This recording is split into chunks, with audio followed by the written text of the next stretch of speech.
What's in my wallet this year? In this video, I'll break down my complete 2024 EDC, which includes the 3 cards I carry with me at all times, whether I'm at home or on the road. I'll break down each one, I'll talk a little bit about why I have each one, and I'm even going to touch on some of my goals for the year in terms of what I'm hoping to acquire, what cards I'm hoping to get approved for, and the benefits behind adding potentially another card or 2. So first up, I have the American Express Gold Card. I just got this one in November, and it's the newest addition to my EDC. The Gold Card is nice because you get 4 times back on dining and groceries.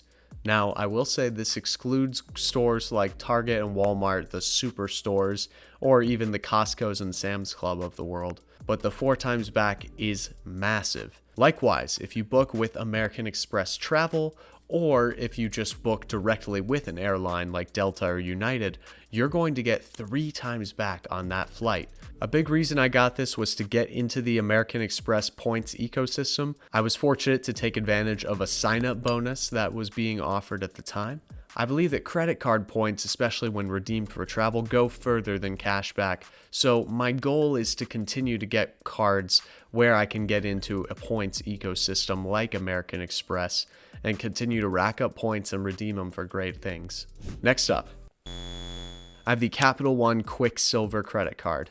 Now this one's pretty standard. It's unlimited 1.5% cash back on every purchase. Now I know what you're thinking. I just said that credit card points go further than cash back, but there's 2 main reasons that I have this in my everyday carry.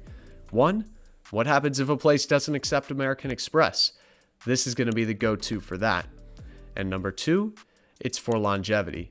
I got the card in 2020, this time as a Capital One Journey student visa card. And Capital One actually allowed me to upgrade that card to the Quicksilver, which I use today. At some point, maybe I can even get this upgraded to, say, a Saver One card. I'm not totally sure how the process works, but if you know anything about it, be sure to let me know in the comments below. And my third card that I have is a Schwab Platinum Visa debit card. Now this is connected to my Charles Schwab investor checking account, which again, I opened somewhat recently. Why would I do that when I already had accounts with companies like Capital One or Chase? Well, the thing about this Schwab Visa that's really cool is that you can use this card as an ATM card, and whatever ATM you use around the world, you're going to get that ATM fee reimbursed. Now, if you're withdrawing cash in a foreign currency like yen or euros, you will still have to pay that currency conversion rate, but especially if you're within the US, you're getting a free reimbursement on every withdrawal every month. So this is an essential whenever you're traveling. Gone are the days of looking for a specific Chase ATM to withdraw fee-free, when the Schwab card is going to have you covered fee-free no matter where you go. Now, a few things to keep in mind with Charles Schwab Bank: there are no cash deposits. So if you do want to deposit cash, your best bet is to deposit into a different account that does take cash and transfer it via a linked account. And the other thing is that I use debit cards as the emergencies. Whenever I get the chance, I'm going to use credit cards wherever I go. And I use credit cards as a debit card. I pay them off instantly. I don't want to have that credit card balance, that debt hanging over my head.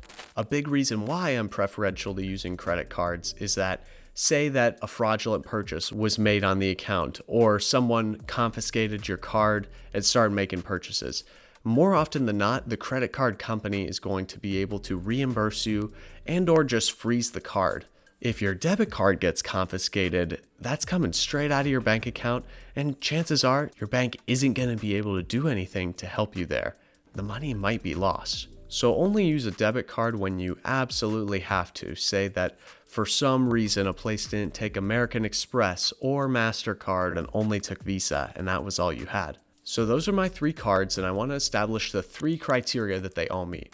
1, they're all contactless. If a place offers contactless payment, I'm using it. Number 2, none of these cards have foreign transaction fees. I'm a big proponent of travel, specifically international travel, and I don't even want to worry about paying foreign transaction fees for a second. The criteria may differ for you, but this is an absolute essential for me. And like I said before, number 3, I use them all as debit cards. I pay them off instantly so that I don't have it hanging over my head and that I'm not paying interest on missed payments. Now, if you think my wallet is looking a little slim, I do actually have plans to add more cards in here, but there are 2 things that I'm going to wait for. 1, a huge sign-up bonus, and number 2, a big purchase coming up in my life, or in one of my friends' lives that I'm going to hopefully be able to pay for and they pay me back. I need both of those things to really give me a push to get a new card. Once that wait is over though, things that I'm looking to add to my credit card portfolio and my wallet everyday carry would be cards that allow for some sort of the following: lounge access, travel credits, especially annual credits that will offset an annual fee, and more points back on some categories that I don't meet already with American Express. These could be things like gas or online retail or any retail. Some cards that immediately come to mind are things like the Capital One Venture X, the Chase Sapphire Reserve, or even the American Express Platinum. If you have these cards or you know something about them, be sure to drop that in the comments below, because not only am I going to get a lot out of that, but anyone in the comments is going to get to learn as well. Ultimately, I'm looking for cards that fit my needs, and I believe that you should too. I'm no expert or advisor, and this video is nothing of the sort. But I encourage you to like the video if you found some value out of this, and I encourage you to subscribe as both you and I look to build the perfect EDC for this year and beyond.